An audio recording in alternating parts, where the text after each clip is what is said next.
क्या सीख लिया था, बोलो बेटा? सेंटर ऑफ मास। हर जो कर दे ऑनलाइन आ जाएगा, छोड़ दे। हमने कल कहां तक कर लिया था, बोलो बेटा? सेंटर ऑफ मास तक का काम कर लिया था, ठीक है ना? तो अब चलते हैं आगे की तरफ। पहले कल जितनी बात बताई थी उसमें कोई डाउट है? सबको पूरी बात क्लियर है? चलो लिखो, momentum conservation and motion of centre of mass. Parth नहीं है? पार्थ एब्सेंट है।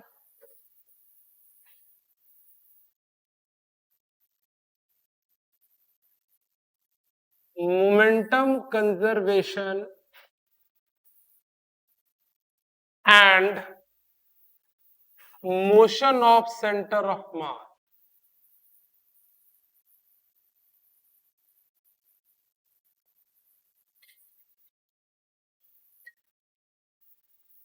Momentum conservation and motion of centre of mass.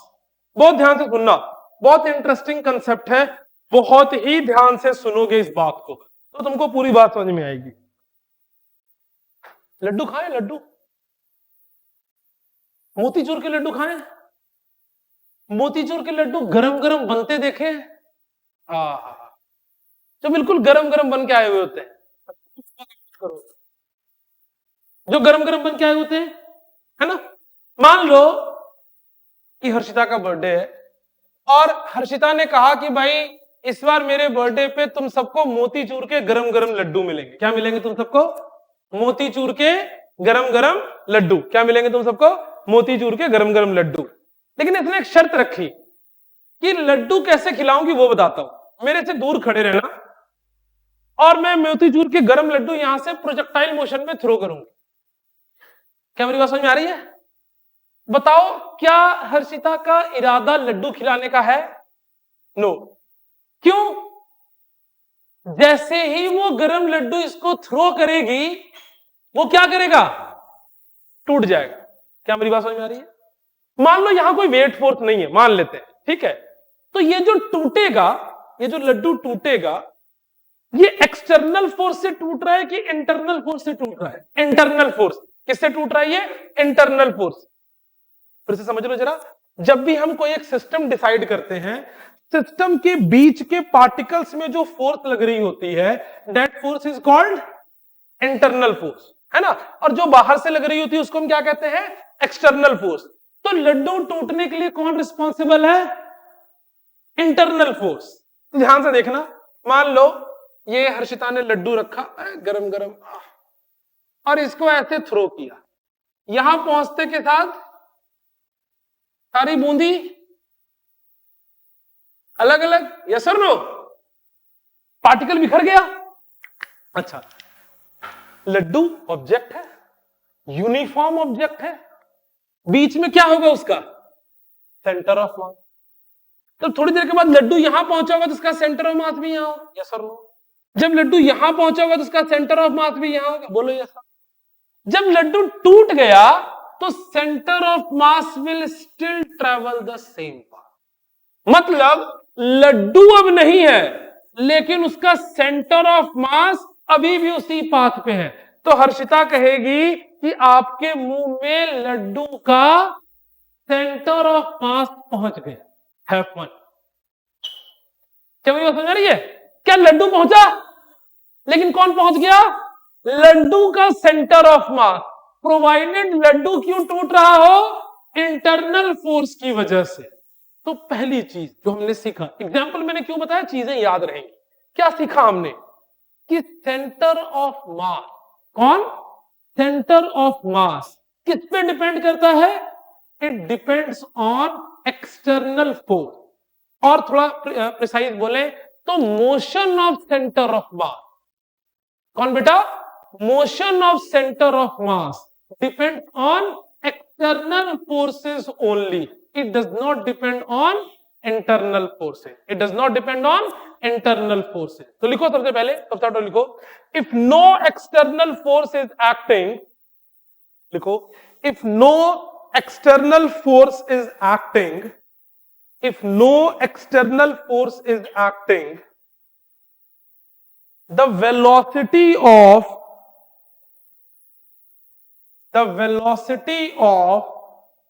center of mass,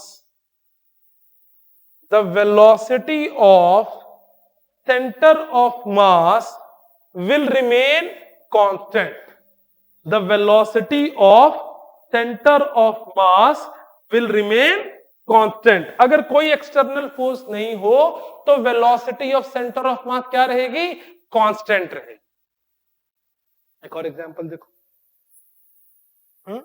हाँ, दिवाली आ रही, देखो पटाखा चलाते, पटाखे चलाना चाहिए, चलाओ.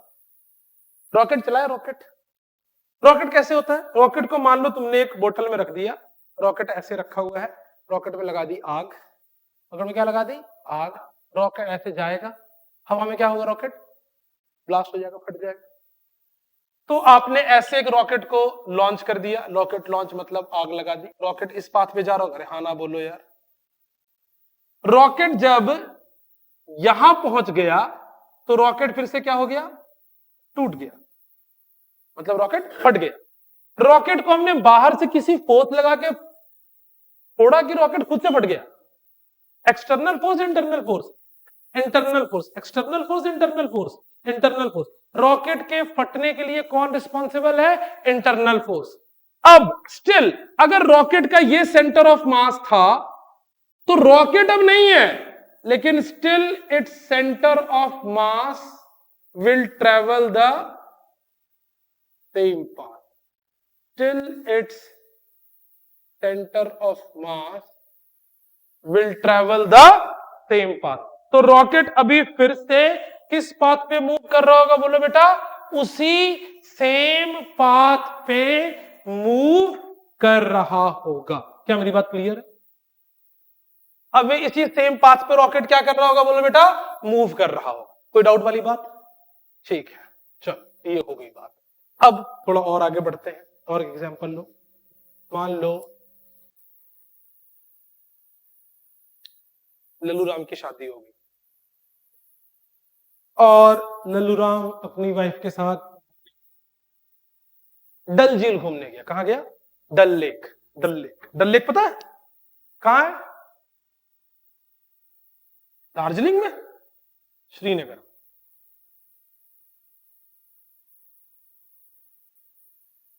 बात समझ में आ रही है? ध्यान से देखना. और मान लो भगवान की दया से की वाइफ खाते पीते घर की है, तो यहां अपना लल्लू राम है और यहां लल्लू राम की वाइफ. ठीक, कहां लाई करेगा दोनों का सेंटर ऑफ मास? पहले इन दोनों को एक लाइन से ज्वाइन कर लो, और सेंटर ऑफ मास यहां कहीं लाई करेगा. बोलो यस सर नो. बहुत अच्छा मौसम था, लल्लू राम बैठ बोला, अरे भाई मेरे से क्या शर्माना, इधर आ जाओ. मेरी बात समझ में आ रही है? और ये बोट का जो सरफेस है, दिस सरफेस इज, मतलब there is no friction, there is no friction. वहां पे कोई भी फ्रिक्शन नहीं है. तो मस्त इसकी वाइफ यहां से यहां पहुंचा. ये पहले कंडीशन था. थोड़ी देर बाद स्लिप होते हुए, फिसलते हुए आराम से कहां पहुंच गई? यहां से हुआ, यहां से वहां पहुंच गई सेल्फी लेने के लिए लल्लू राम के साथ.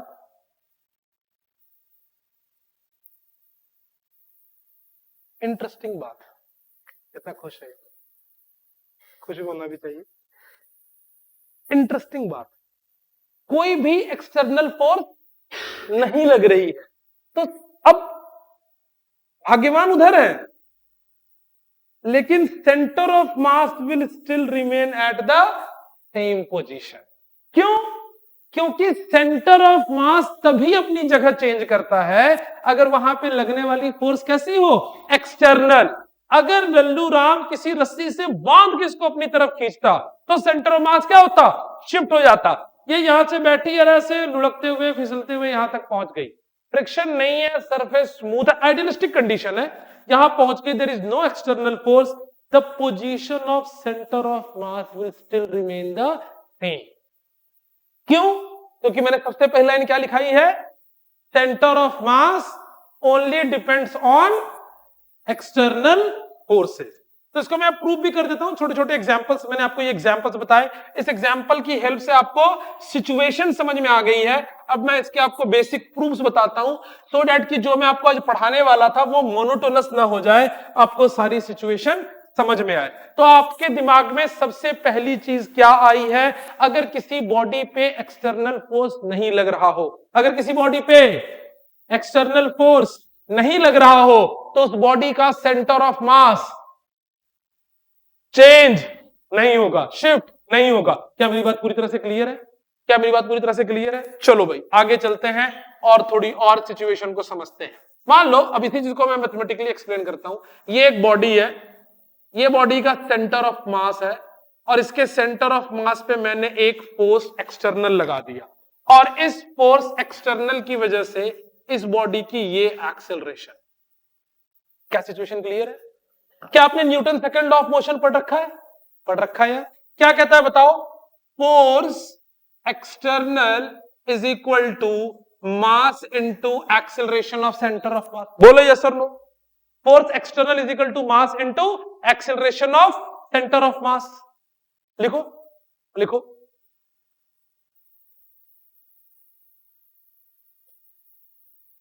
पहले इसको खत्म कर लेते रचिता, फिर आगे की बात करें। फटाफट लिखो।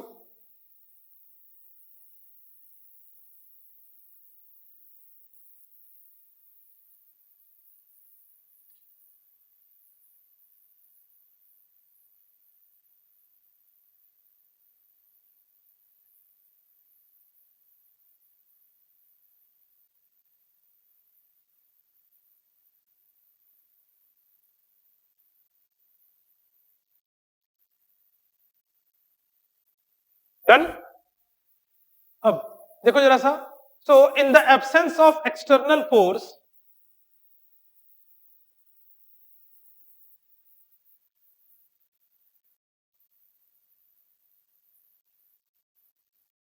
इन the absence of external force, force external की वैल्यू कितनी हो जाएगी बोलो बेटा? जीरो। तो क्या लिखोगे बोलो बेटा? Mass into acceleration of centre of mass is equal to zero. बोलो ठीक है। और कैसे लिख सकते हैं इसको? देखो बेटा, acceleration of centre of mass is equal to zero, या मास रहने दो अभी, और एक्सेलरेशन को क्या लिख सकते हो बोलो बेटा? D v upon dt। तो velocity of centre of mass upon dt is equal to zero. बोलो यस और नो। उधर मास को ले जाके जीरो कर दो तो क्या बचा?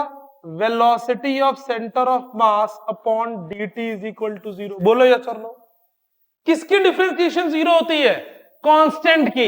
आप सबने सीखा होगा किसकी डिफरेंशिएशन जीरो होती है? कांस्टेंट की। तो यहां से दो बातें हो सकती है, वेलोसिटी इज कांस्टेंट और velocity is zero. Velocity zero होगी तो भी डिफरेंशिएशन क्या होगी? जीरो। और या वेलोसिटी कांस्टेंट होगी तो भी डिफरेंशिएशन क्या होगी? जीरो। इसका मतलब क्या था? अगर बॉडी पे क्या नहीं लग रही थी?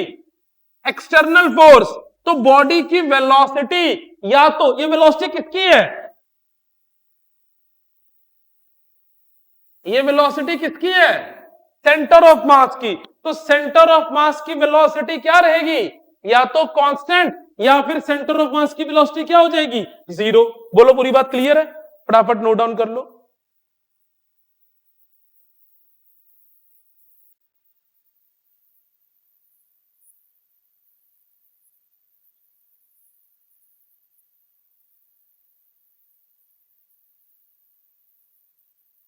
सो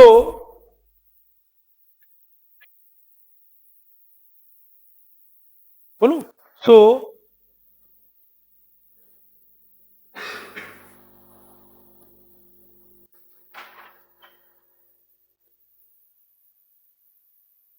बोलो, so in the absence of external force, So in the absence of external force, the center of mass moves with. So in the absence of external force, center of mass moves with uniform velocity,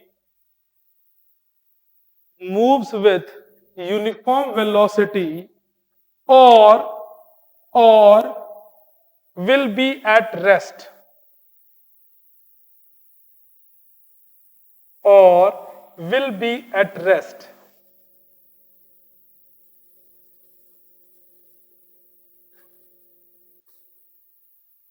ठीक है, इसी के नीचे लिखना. So if no external force is acting,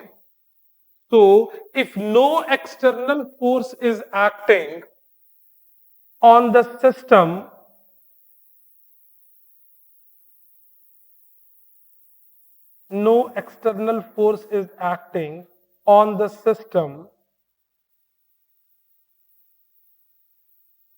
the net momentum of system must remains constant.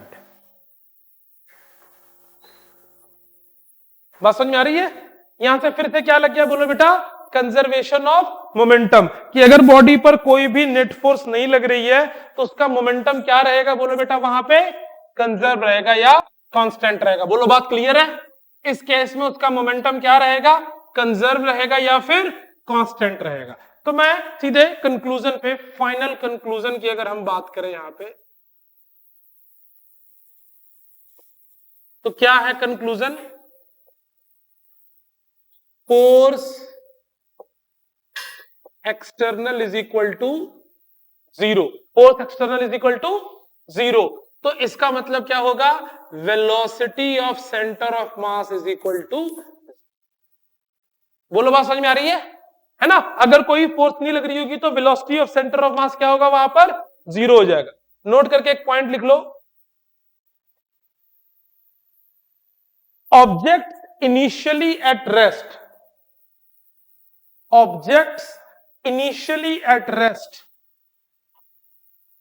or if moving under the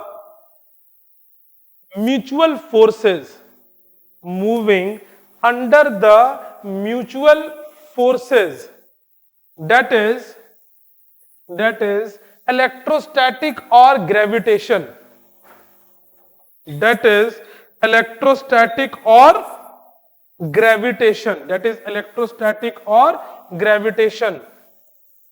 also have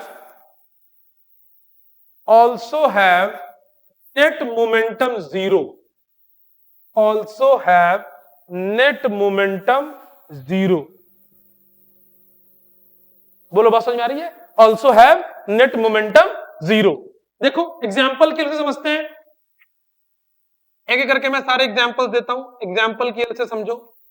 पहला example मैंने आपको क्या दिया था, कोई ऑब्जेक्ट इन प्रोजेक्टाइल मोशन. इस पे आप नोट्स ही बनाओगे, पहले समझ लो, मैं आपको एग्जाम्पल दे रहा हूं. ये मान लो यहां से आपने एक ऑब्जेक्ट को प्रोजेक्ट किया, ये ऑब्जेक्ट ऐसे मूव करता हुआ जा रहा है ना, प्रोजेक्टाइल मोशन में, और इस ऑब्जेक्ट का यहां पहुंचने के बाद वो क्या हो गया बोलो बेटा, टुकड़ों में एक्सप्लोड हो गया. ये इसका सेंटर ऑफ मास है, यहां पे ये इसका सेंटर ऑफ मास है, यहां पे ये इसका सेंटर ऑफ मास है.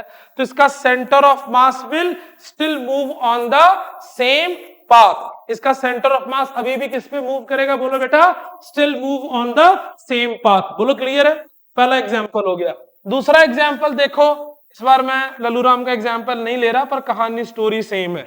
मान लो यहां पर एक बॉल है और यहां भी एक बॉल है, this is ball A, this is ball B, है ना. मान लेते हैं कि mass of ball A is greater than mass of ball B. बोलो बात समझ में आ रही है? अगेन इसका सेंटर ऑफ मास यहां कहीं पे लाई कर रहा होगा, and it is moving with a velocity v1 and it is moving with a velocity v2. बात समझ में आ रही है? थोड़ी देर के बाद दोनों कहां के मिल रहे हैं, यहां पे मिल रहे हैं, but the position of centre of mass will not change.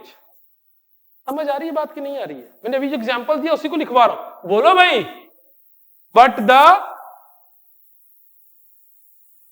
Position of centre of mass will not change. Particle के सेंटर ऑफ मास की पोजीशन जो है वो चेंज नहीं होने वाली है। पार्टिकल के सेंटर ऑफ मास की पोजीशन सेम रहेगी, provided this surface should be a smooth surface. मैंने कल आपको होमवर्क करने के लिए बोला था, जिसने भी होमवर्क किया होगा उसको एनसीईआरटी में सेम क्वेश्चन मिला होगा। एनसीईआरटी बैक साइज का क्वेश्चन नंबर 3 यही था। आपने डाउट नहीं पूछा, उसी से क्लियर हो रहा है कि आपने होमवर्क नहीं किया। नहीं था? अच्छा 2 और 16 था। अच्छा ठीक है, वो अभी मैं आपको एग्जांपल देके बताता हूं। इसने नहीं बताया होगा, नहीं तो आपको 3 क्वेश्चन बोला था, इस चक्कर में नहीं दिया होगा। देखो एक और एग्जांपल जरा समझो। मान लो अगर आप एक आइस के स्लैब के ऊपर बैठे हो। कहां बैठे हो आप? एक आइस के स्लैब के ऊपर। आइस का स्लैब कैसा होता है? बिल्कुल स्मूथ, है ना? और आप आराम से फिसलते हुए उधर से इधर आ गए। मान लो आइस के स्लैब पे इधर मैं बैठा हूं और उधर लल्लू बैठा है। किसका मास ज्यादा है? लल्लू का। सेंटर ऑफ मास किधर होगा? उधर कहीं पर होगा। और उधर से जल्दी से लल्लू फिसल के इधर मेरे पास आ गया। सेंटर मास अभी भी कहां रहेगा? उसी पोजीशन पे। बिकॉज ये जो फिसलना हो रहा है this is due to internal force, there is no external force, so the position of centre of mass will remain same.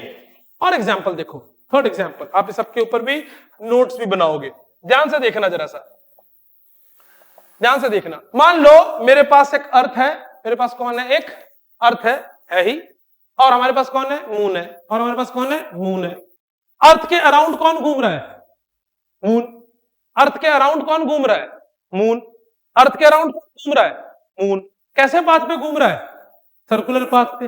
कैसे घूम रहा है? सर्कुलर पाथ पे। तो अगर अर्थ के अराउंड मून एक सर्कुलर पाथ पे घूम रहा होगा, तो अर्थ और मून का सेंटर ऑफ मास कहां लाया करेगा? तो अर्थ को मून से एक लाइन से ज्वाइन कर दो। कैसे ज्वाइन कर दो? एक लाइन से ज्वाइन कर दो। कहां लाया करेगा centre of mass? Towards the earth. कहां लाया करेगा centre of mass? Towards the earth. अब जब अर्थ के अराउंड मून घूमता जा रहा है, बट अब ये अर्थ और मून के बीच में कैसी फोर्स है? Gravitational force. कैसी फोर्स है? Gravitational force. तो इस ग्रेविटेशनल फोर्स की वजह से अगर मैं अर्थ और मून को एक सिस्टम मान लूं, तो this force will be external force और इंटरनल फोर्स? Internal force. तो इसके मोशन से सेंटर ऑफ मास की पोजीशन चेंज होगी कि नहीं होगी? नहीं होगी। तो अर्थ मून के अराउंड घूमता रहेगा, but the position of centre of mass will not change, है ना? तो क्योंकि मैंने आपको नोट में क्या लिखाया है, ग्रेविटेशनल फोर्स को हम कैसे कंसीडर कर सकते हैं? इंटरनल फोर्स की सर, ठीक है? तो फॉर अर्थ मून सिस्टम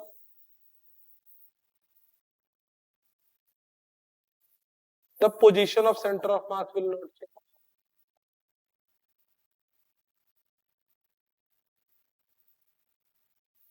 और एक चीज समझ लो, अर्थ कहां घूमता है? सन के अराउंड।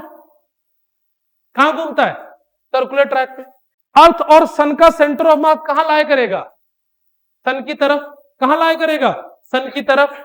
अब ये घूम रहा है, अर्थ भी घूम रहा है, रोटेट कर रहा है, लेकिन position of centre of mass will not change, ठीक है? तो ये एग्जांपल लिखो, इसके नीचे लिखो। आपको एसएल में ये सारे एग्जांपल्स मिलेंगे जिसपे आपको नोट्स बनाना है। पहले यहां तक लिख लो, फिर आगे चलते हैं। हाँ बस आप डायग्राम बना लो। हम्म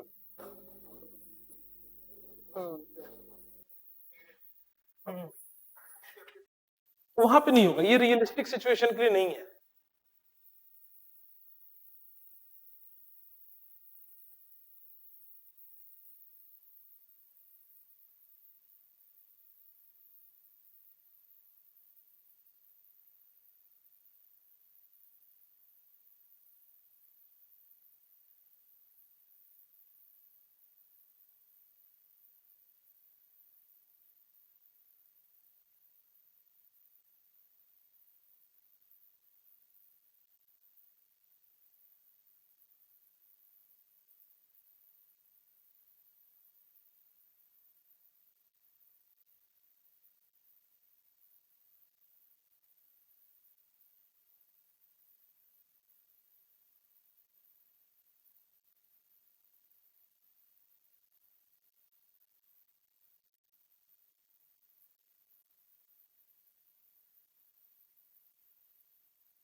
चल बेटा देखो,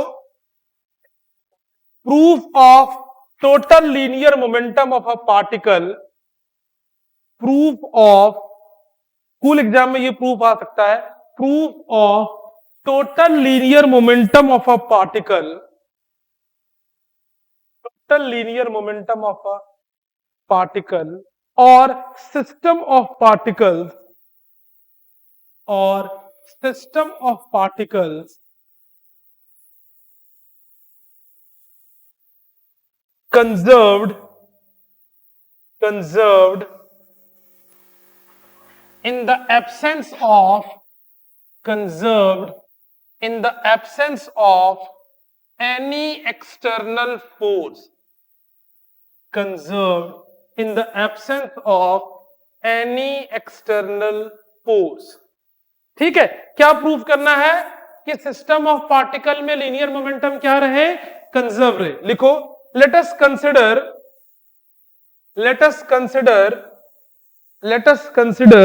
a system of n particles, let us consider a system of n particles,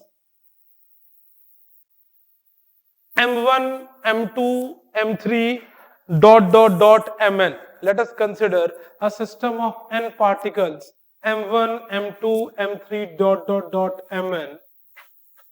Suppose the forces F1, F2, F3 Fn exerts, F1, F2, F3, Fn exert on them to produce an acceleration,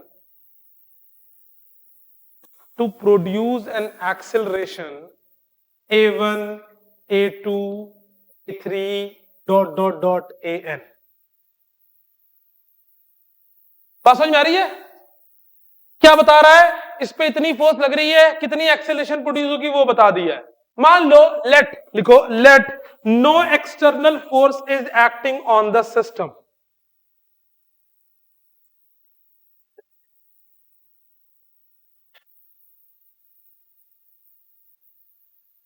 No external force is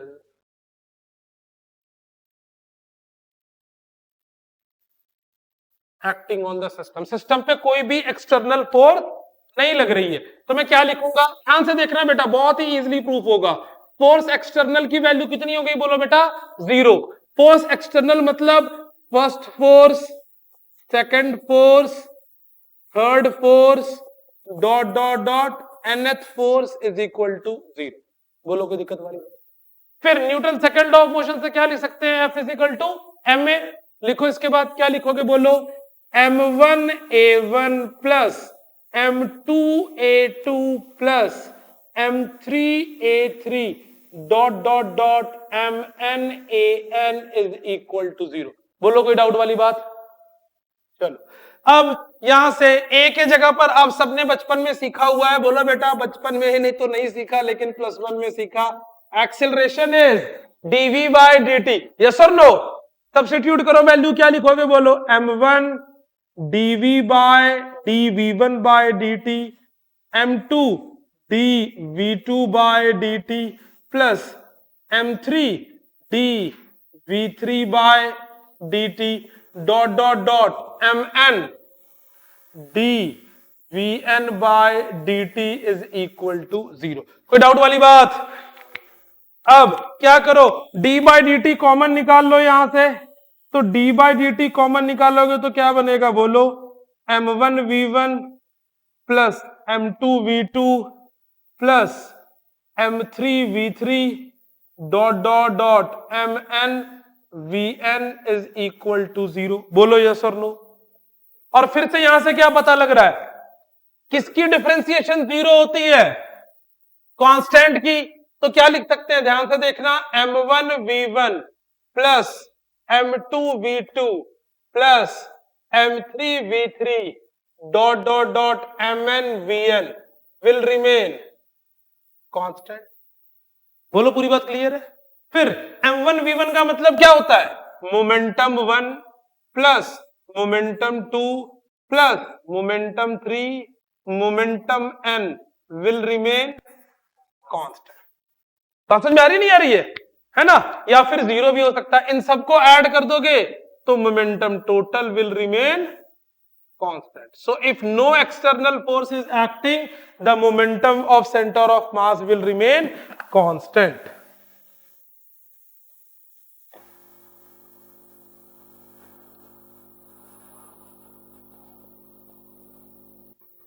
समझ आ गई बात तुमको? तुम कल time निकाल के ना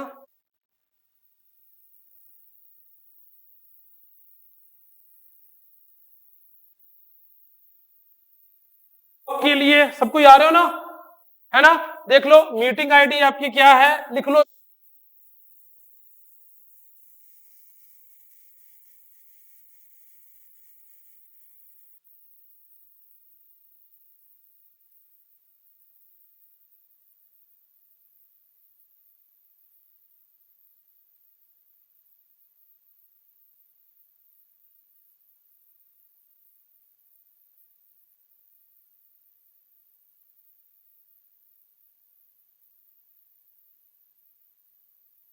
वर्क की आपको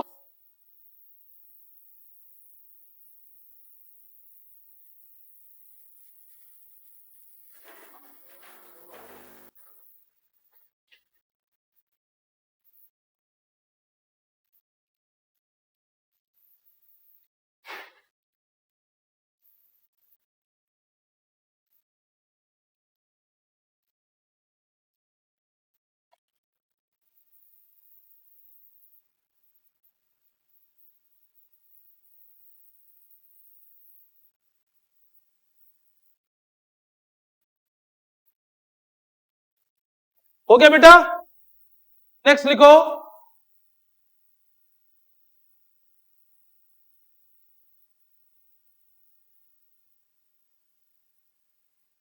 चाहिए कितने बजे? 8 बजे होगी। होमवर्क किया? चेक करो। और वो जो एल शेप्ड लेमिना वाला क्वेश्चन था, बीच से एक और क्वेश्चन दिया था, वो नहीं किया? भाई तीनों क्वेश्चन इंपॉर्टेंट है, क्यों नहीं करते हो? हाँ, डायग्राम नहीं बना। देखो next topic, prove that the total linear momentum of a system of particle, prove that the total linear momentum of a system of particle is equal to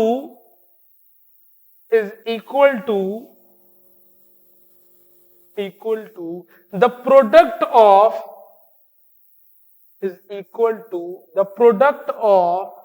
the total mass of the system and the velocity of its own. Product of total mass of the system and the velocity of its own. And the velocity of its own. है ना? Total mass of the system and the velocity of its own. ठीक है? हाँ, own. देखना बेटा, यहां ध्यान से देखना, जो सेंटर ऑफ मास का ये फॉर्मूला ध्यान से देखोगे, ये क्या लिख सकते हैं बोलो बेटा? m1r1 plus m2r2 plus m3r3 dot dot dot क्या लिख सकते हैं बोलो बेटा? mnrn डिवाइडेड बाय क्या आएगा बोलो? m1 plus m2 plus m3 dot dot dot mn। बोलो बेटा, दिखा रखा है फॉर्मूला, यहां से देखना सब कुछ आएगा। सबका ध्यान बोर्ड की तरफ हो, कंप्लीटली बोर्ड की तरफ ध्यान हो। अब देखना, यहां से आगे चलते हो। ये देखो, R of centre of mass as it is रहेगा। इन सारे मासेस को ऐड करोगे तो क्या आ जाएगा? Capital M. तो 1/m बाहर आ गया। बोलो यस और नो, क्या बनेगा बोलो? m1r1 plus m2r2 plus m3r3 dot dot dot mnrn। बोलो कोई दुख दर्द वाली बात? अब पोजीशन को क्या लिख सकते हैं? आर को क्या लिख सकते हो? आर को क्या लिख सकते हो? नहीं नहीं नहीं, हमको इसको वेलोसिटी के टर्म्स में लेकर आना है। दोनों साइड क्या कर दो, डिफरेंशिएट कर दो। ठीक है, तो डिफरेंशिएटिंग बोथ द साइड, देखो ना प्रूफ क्या करना है, स्टेटमेंट पढ़ो ना। सबसे पहले आपको क्या लिखाया है, prove that total linear momentum is equal to product of its velocity and centre of मास।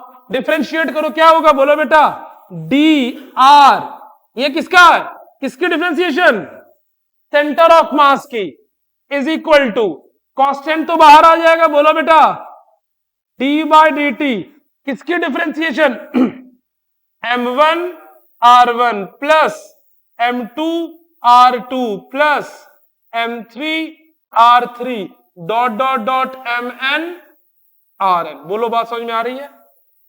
अब फिर सबको अलग अलग करके लिख लो इसको। क्या लिखोगे, जैसे विदा velocity of centre of mass, बोलो यार 1/m एज इट इज रहेगा, इसको अंदर ले लो, क्या बनेगा बोलो, m1 v1, यस और नो। देखो m1 बाहर आएगा, dr by dt velocity, dr2 by dt velocity, dr3 by dt velocity, तो m1 v1 plus m2 v2 plus m3 v3 dot dot dot mn vn।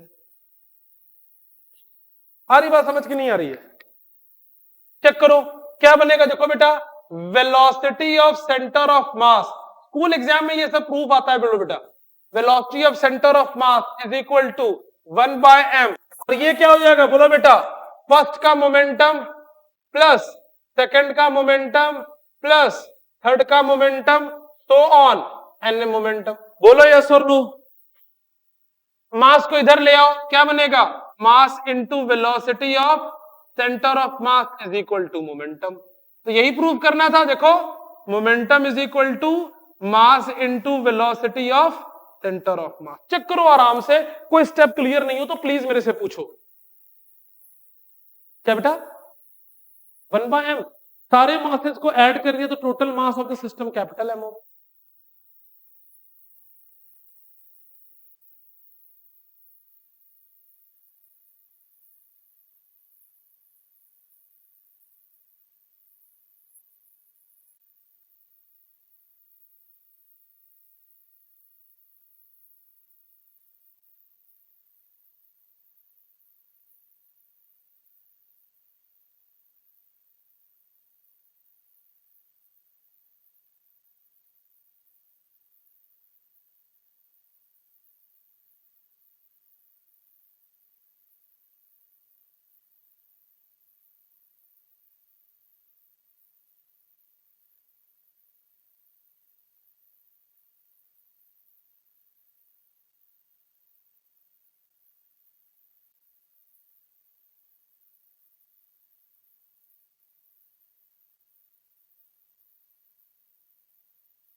समझ आई बात? देखो एक question, an isolated particle of mass m, an isolated particle of mass m is moving in a horizontal plane. Particle of mass m is moving in a horizontal plane, is moving in a horizontal plane xy, bracket में लिख लो कौन सा plane है वो, xy, along the x axis xy, xy, along the x axis at a height above the ground, at a height above the ground, it suddenly explodes, it suddenly explodes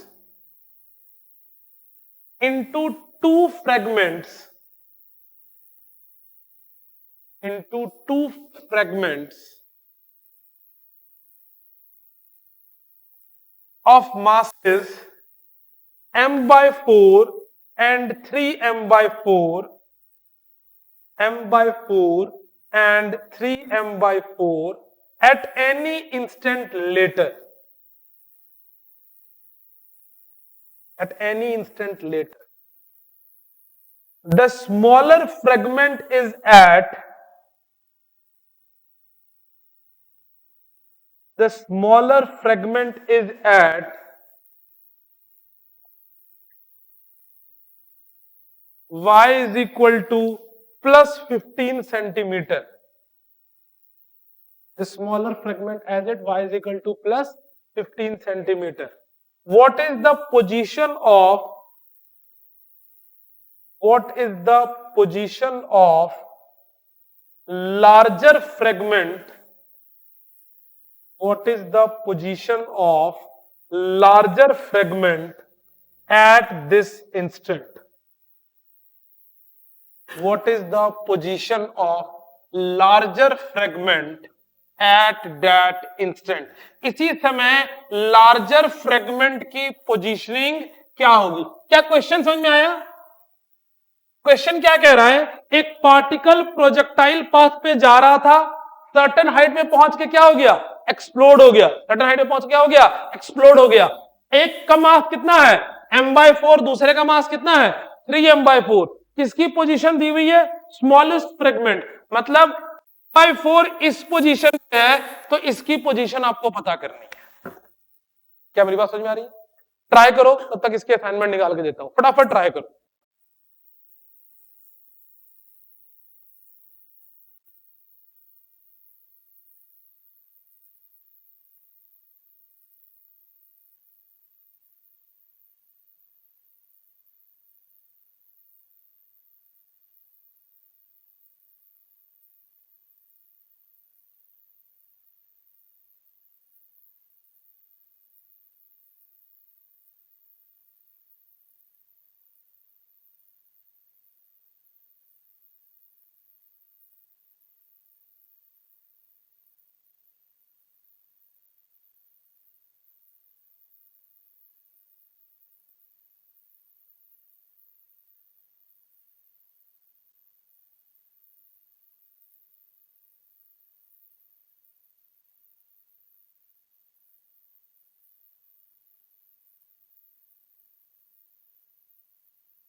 question पढ़ो क्या कह रहा है, an isolated particle of mass m moving in horizontal xy plane it suddenly explodes.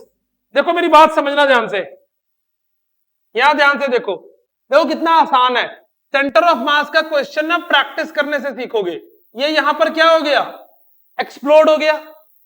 तो अब इसका केवल y coordinate देखना है हमने। कौन सा कोऑर्डिनेट देखना है बोलो बेटा, y कोऑर्डिनेट। तो जो पहला पार्टिकल गिरा है वो कितना है, y is equal to 15 centimetre explode हुआ होगा। तो इसका एक पार्टिकल कहां पर है, ये y इज इक्वल टू 15 पे। तो दूसरे की भी केवल y कोऑर्डिनेट बतानी है। कौन सी कोऑर्डिनेट बतानी है बोलो बेटा, y कोऑर्डिनेट। क्वेश्चन में क्या दिया हुआ है, ये कैसा सिस्टम है, एक आइसोलेटेड। आइसोलेटेड का मतलब क्या होता है, फोर्स की वैल्यू 0। इसका मतलब there will be no change in position of centre of mass, there will be no change in position of, बोलो पूरी बात क्लियर है। क्या लिखेंगे बोलो बेटा, हमें y कोऑर्डिनेट चाहिए ना, y coordinate of centre of mass is equal to m1 y1 plus m2 y2 divided by m1 plus m2। बोलो पूरी बात क्लियर है। y coordinate of centre of mass change नहीं होगा, 0 हो गया। m1 की वैल्यू कितनी है, पहले वाले को क्या ले लो m1, दूसरे वाले को क्या ले लो m2। तो m1 की जगह क्या लिखोगे बोलो, सॉरी m/4, और इसके y1 की वैल्यू कितनी है 15 प्लस m2 की वैल्यू 3m/4, y2 की वैल्यू निकालनी है, m1 प्लस m2 उधर जाके 0। बोलो यस और नो, सीधे आंसर निकाल लो। क्या आ रही है अपने पास y2 की वैल्यू, बताओ बेटा y2 की वैल्यू क्या आ रही है बोलो, m कॉमन लेके कैंसिल, -5। चेक करो, सॉल्व करके देखो आराम से।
बॉडी पर कोई भी एक्सटर्नल फोर्स नहीं लगेगा तो सेंटर ऑफ मास की पोजीशन चेंज नहीं होगी। कल मैं थोड़े और क्वेश्चंस की प्रैक्टिस, जो डीपीपी लेके जाना, कल थोड़े और क्वेश्चन की प्रैक्टिस कराऊंगा और पोजीशन ऑफ सेंटर ऑफ मास का प्रूफ करवाऊंगा कल की क्लास में। ठीक है, कल अपना सेंटर ऑफ मास की थ्योरेटिकल टॉपिक पूरी तरीके से कंप्लीट हो जाएगा। जो सेंटर ऑफ मास की फर्स्ट डीबीपी है जो कल मिली थी आपको, उसकी डिस्कशन हम करेंगे कल सैटरडे को। जो आज मिल रही है ये डिस्कस करूंगा कमिंग फ्राइडे को। ठीक है, इसकी डिस्कशन कब होगी, कमिंग फ्राइडे को। आपके पास टाइम है उसको कंप्लीट करने के लिए। तब तक आपका एक बात सुनो, आपको मोशन इन 1 डायमेंशन दिया था, क्या स्टेटस है उसका, कब चेक करवाना था आपने? हाँ जी, कल कर लो।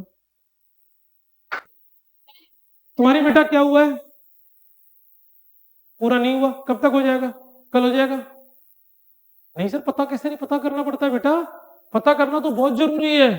पता है हमें रूटीन से चलना बहुत जरूरी है, हम रूटीन से नहीं चले। देखो बेटा क्या है ना बात, मैं अभी भी हरजोत को भी यही समझा रहा था कि जितने भी ना अभी तुम एक दिन की कम मेहनत करो ना, ये मैंने कहा ना पढ़ाई ना खाने जैसी है।